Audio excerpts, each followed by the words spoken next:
Katastrálny úrad sa dnes právoplatne volá katastrofálnym. Dodnes sme si z toho robili srandu, ale práve teraz sa to stalo realitou.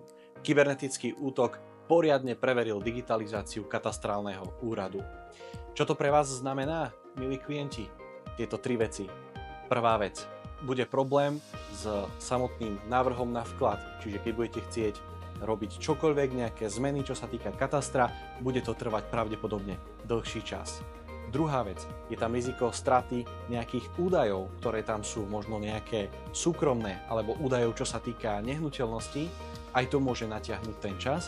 A tretia vec, samotné schvaľovanie úverov. Určite to ovplyvní aj to, pretože banky čerpajú práve z katastrálnych úradov a takisto aj znalecké posudky sú vypracované na základe toho. Preto práve v týchto časoch buďte obozretní a určite sa v rámci ďalších krokov raďte s odborníkmi.